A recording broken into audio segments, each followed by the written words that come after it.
agendanya, Bang? Terus kenapa alasannya dari pihak abang mengajukan mediator dari luar? Jadi begini ya, kalau hari ini kan belum ada agenda untuk mediasi, ya, itu pertama dulu. Ini adalah untuk lanjutan daripada sidang pada saat tanggal 28 Mei kemarin. Nah, yang pasti tadi rekan-rekan media kan sudah melihat nih bahwa majelis hakim memeriksa para pihak. Yang pertama adalah majelis hakim melihat, meneliti bahwa turut tergugat 1, turut tergugat 2, turut tergugat 3 tidak hadir. Tapi kami dari tergugat 1 dan tergugat 2 hadir dalam hari ini ya. Jadi kalau kemudian dipertanyakan kenapa kami mengusulkan mediator di luar, itu memang salah satu hak kami ya, seperti itu. Tapi itu kami akan kembalikan kepada majelis hakim. Seperti itu. Yang lain? Bang, mungkin dokter sendiri tidak hadir hari ini. Pada prinsipnya begini, kami kan sudah diberikan kuasa, ya. Jadi kami akan menghadirkan klien kami kalau diperlukan. Ya, jadi kan klien kami kan punya pekerjaan, ya seperti itu. Jadi tidak mungkin juga dong beliau itu kami izinkan untuk hadir pada saat sekarang ini kalau belum diperlukan, karena beliau mempunyai pekerjaan yang penting. Tapi kalau majelis hakim memerintahkan untuk dihadirkan para prinsipal, kami akan hadirkan seperti itu. Saya tambahkan sedikit. Jadi begini, ini kan masih sidang awal, masih pemeriksaan berkas, belum masuk ke materi kasus, ya. Jadi masih diwakilkan oleh kuasa hukum, ya. Ini belum mediasi, masih ini namanya masih tahap persiapan, belum mediasi. Klien kami Dr. Reza sama Dr. Mufid akan datang nanti pada saat mediasi. Karena mediasi itulah mereka perlu ketemu antara klien kami Dr. Reza dengan Nikita Mirjani untuk membahas. Kalau misalnya klien kami datang hari ini, ya Dr. Reza datang, Dr. Mufid datang, dia mau diskusi dengan siapa? Belum ada lawannya, ya. Jadi bukan tidak mau datang, tapi pada saat nanti mediasi, ya kami pastikan Dr. Reza datang, Dr. Mufid datang, dengan catatan pihak lawan bicaranya juga harus datang. Kalau mereka tidak datang, Dr. Reza, Dr. Mufid mau ngomong sama siapa? Ya, ngomong sama penasihat hukum, kami aja lah kalau ngomong sama penasihat hukum, ya supaya jelas ya. Jadi jangan dikatakan bahwa kenapa Dr. Reza nggak datang, Dr. Mufid nggak datang, ya.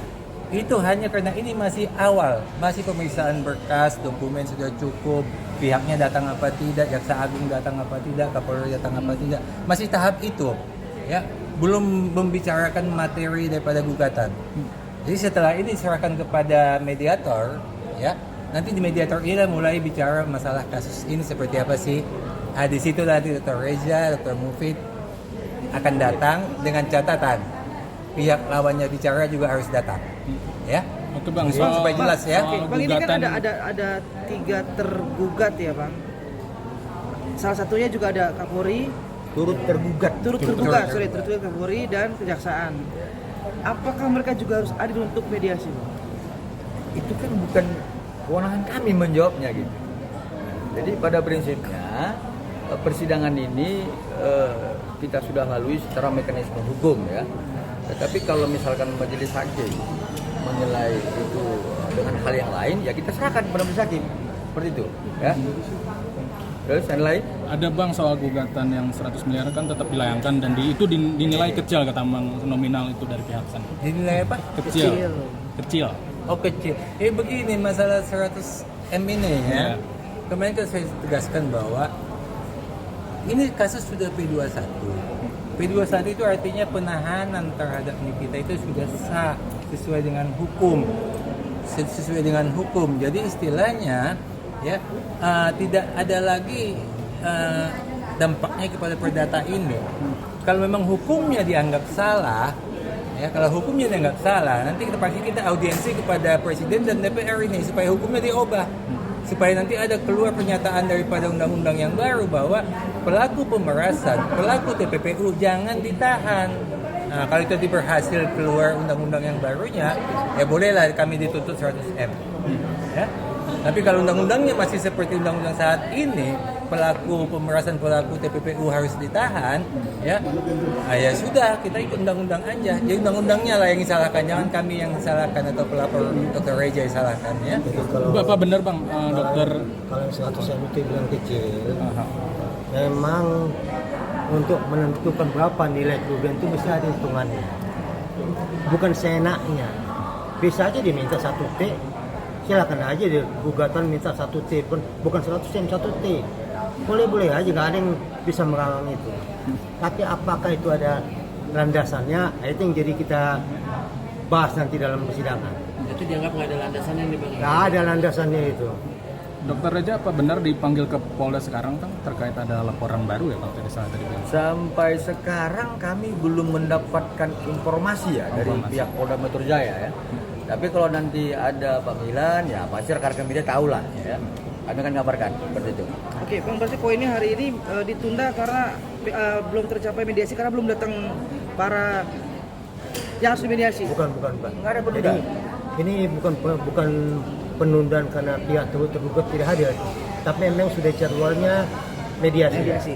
Jadi sesuai keputusan surat edaran Mahkamah Agung, sebelum masuk ke pokok perkaranya harus ada mediasi. Nanti dalam minggu ini atau gimana Bang mediasinya dijadwalkan? Belum tahu kita Tunggulah. Ini nanti kita ketemu dulu sama hakim mediatornya, ya. Nanti yang tentukan kapan waktunya dia. Kalau waktunya dia besok ya besok kita adakan, ya. Nanti kita tunggu dulu. Kita akan ketemu dulu sama hakim mediatornya. Dokter Reja Gladys mungkin tadi ada pesan tadi ke sidang ini. Responnya dia gimana? Respon Bang? gimana? Digugat 100M Bang. Digugat ada pesan juga terkait sidang ini. Responnya, nah, jadi begini. Seperti yang sudah saya jawab tadi, Dr. Reja itu kan bukan orang hukum, dia kan orang kosmetik, ya. Dia serahkan kepada kami lah yang penasihat hukumnya, ya, kuasa hukumnya untuk meneliti gugatan ini. Dan setelah kami teliti, tidak pada tempatnya itu dimasukkan, ya. Karena itu jelas ya bahwa itu adalah konteks gugatan PMH, perbuatan melawan hukum, itu masih ada relevansinya. Tapi kalau untuk investasi itu tidak ada relevansinya sama sekali. Kalau PMH, perbuatan melawan hukum, itu masih ada relevansinya yang 100M itu. Tapi kalau ini sama sekali tidak ada relevansinya. Jadi mungkin nanti perlu diperbaiki lah gugatannya sama mereka supaya 100M dihapus gitu. Nanti Reza juga bingung juga ya Bang. Ya bingung. Bisa akhirnya digugat. Iya. Kami aja penasihat kuasa hukumnya juga bingung, apalagi Dr. Reja yang taunya kosmetik kan begitu kan. Lebih bingung lagi dia. Dan satu lagi kami tekankan, Dr. Reja bukan tidak mau datang. Ya. Tapi kami sebagai kuasa hukumnya memang tidak mengizinkan dia datang ke pengadilan untuk sidang saat ini. Ya. Kecuali Memang nanti diperlukan. Memang kami meminta. Ya. Ya, jelas ya. Oke, Bang. Jangan digiring-giring lagi Dokter Reja kalian nggak mau datang ya. Oke, Bang. Yang mau datang. Oke. Nanti kami datangkan pada waktunya. Oke, siap Bang. Silakan Bang. Geser dulu. Ini satu lagi. Oke, Bang. Bukannya kami mengajari, artinya seharusnya gugatan itu bukan dewan prestasi. Seharusnya gugatan itu diajukan di gugatan perbuatan melawan hukum. Karena dewan prestasi hanya dewan prestasi yang diminta. Bentar. Iya, bentar. Masalah nilai. Kalau nilai itu adanya di PMA.